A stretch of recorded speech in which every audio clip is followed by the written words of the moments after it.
Coming up tonight on Delmarva Sports Insider, a city rivalry with a little sauce to it. Parkside looking for revenge against Y-High in the Waller Dome. That's right, and it was a showdown in Georgetown earlier this week as the Sussex Central and Sussex Tech girls both went for win number 12. Ooh. Highlights are coming up in just a few minutes. That's right, and a special message from one of Delaware's favorite sons, Deron Harmon, checking in, looking to bring another Super Bowl back to the Del High School ranks.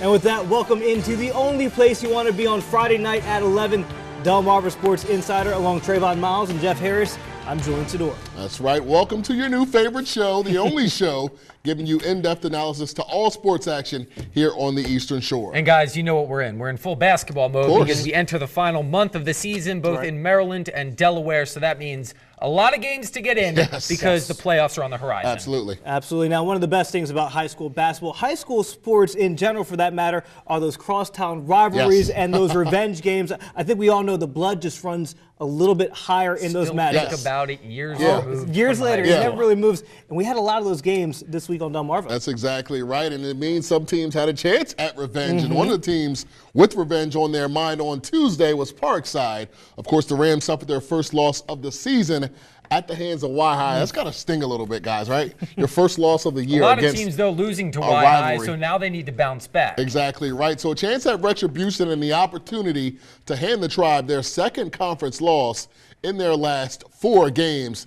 Now, before this game, junior Y-High guard Jaden Baker honored for his 1,000th point. He touched that number last week in a game, but Y-High actually came out sloppy. That's pretty normal for them now. Quamir Snell with the 3. The Rams would lead late in the first. Time running out in the first. Baker from half court counted. Y-High up by 2 after 1. So transition second quarter, Y-High getting out on the run. Dorian Stevens, also a 1,000-point scorer. 17 points on this night, led the team in assists. Nice pass up to Baker. Y-High up by 10 at the half. Second half, there it is. This is pretty, you need to have this every normal. game. Taiwan Hardy highlight reel, throwing it down for the freshman, but Y-High cruising in the second half. They would hardly be challenged. Baker to Jason Handy for 2 more. Tribe, they win at 72-58. Wow. So we're going to get to how Y-High played in their most recent game in just a bit, but I want your thoughts on their matchup with Parkside. 27 points, big points from Jaden Baker. What's your analysis of how the Tribe is playing? They had that loss to Chrisfield. How are they looking now? I'm going to be honest, man. Maybe I'm being critical, but I still don't think Y-High is playing up to the way that they are capable of playing. Now, I do realize that some things happened before that Chrisfield game. They had a player out. And they had a big man leave. I like the way Jason Handy stepped up, but there's still something missing to me with this Tribe team, whether it be the turnovers or just the lack of defense. There's something missing if they want to be a championship team like they preach. And the good thing is that they still have a few games left before the end of the regular season to find whatever it is that they are missing. But I think that loss to Chrisfield could have been almost a blessing in disguise. Last year, pretty much unchallenged, all year, undefeated all year. You head in, no matter what anybody says, a little confident, maybe a little cocky because no one has beaten you, and then look what happens. You lose in one of the first rounds of the playoffs. So, you learn from that Chrisfield loss, and now you bounce back, and they have 4 straight wins. That's exactly so right. Y-High playing well right now as they push for the playoffs, but we have more games from Maryland to get to, and for those, let's send it over to Joe Naverstuccio. Thanks, guys. Now, this one has been one of the newer rivalries on the shore. Earlier this week, it was round 2 of the Johnson brother battle. Stephen Decatur visiting Snow Hill. BJ and Sean. BJ took round 1 out in Berlin, so Decatur lucky to make it a season sweep against the Eagles. First half turning defense into offense. London Drummond with the transition bucket off the block shot. The Seahawks up by as many as 7, but a late run, including this bucket by Maurice Hudson, would tie things up at half.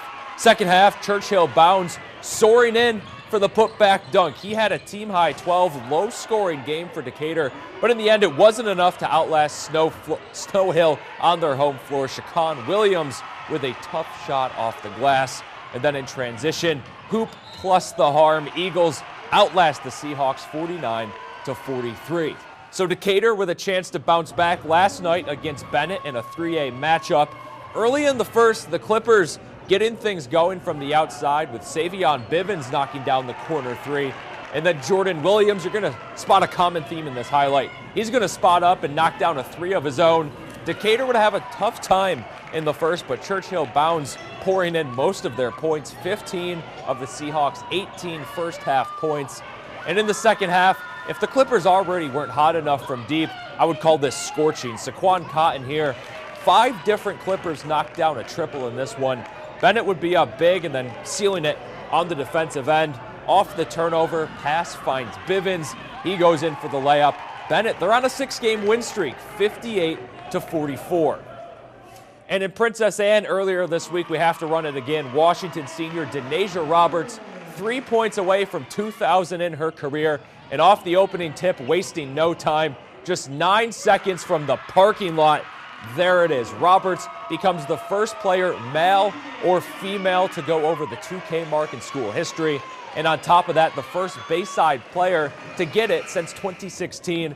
And she didn't just stop there. 23 points total in the Jags win over Pocomoke.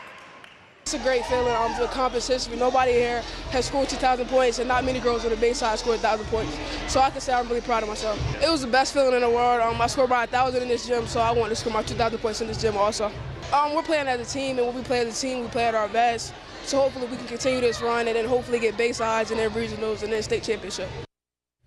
Congratulations to the OG. She has 2,000 more points than I do. All right, now a couple more scores to get to you from this week. Washington completing the season sweep of Pocomoke. When is the last time we heard that? So the struggles still continuing for Coach Fuchs and the crew. And Washington getting a 12-point win over North Carolina. That's right. And then check out Mardella and Bennett. Pretty good game here. Shocker. Bennett sneaking one out, 58-56. So tough loss for Mardella. They've been playing so well. And then another close loss. Yes. All right, gentlemen. So looking back at the week that was in the Bayside, it still seems it's Crisfield and then everybody else, Y-High a close second. But what are your thoughts? Yeah, well, I would say what you just said. All in all, Crisfield has to be the team to beat. Of course, they had a close game with Snow Hill on Thursday. That's going to be interesting to see how that plays out as far as playoff seeding and standings go. Right. They also played Parkside on Tuesday. They have not played Parkside at all this year. One of the other upper echelon teams in the South. Very interested to see what the Rams are able to do against the Crabbers. Crisfield, to touch on it, they control their own destiny at this point. They have the pieces to go and win a state championship between, of course, Justin Cohen, Water Brothers, Courtray Fontaine. They have the talent, they have the chemistry. But on the girls' side, we saw Roberts reach 2,000 points. It's amazing. But also how good this Washington team has been playing. They have a few good matchups coming up this month, including with Bennett on the 19th of February. So we're going to see Washington and Bennett go head-to-head. I'm certainly excited to see that moving forward. I definitely would say so. All right, well, that's going to do it for our Maryland side. Don't go anywhere. When we return, Woodbridge boys basketball with a huge matchup at home. Milford coming to town and bringing the noise. We got those highlights when we come back. Hi, I'm Andre Collins, coach of James and Bennett High School, and you're watching the Delmarva Sports Insider.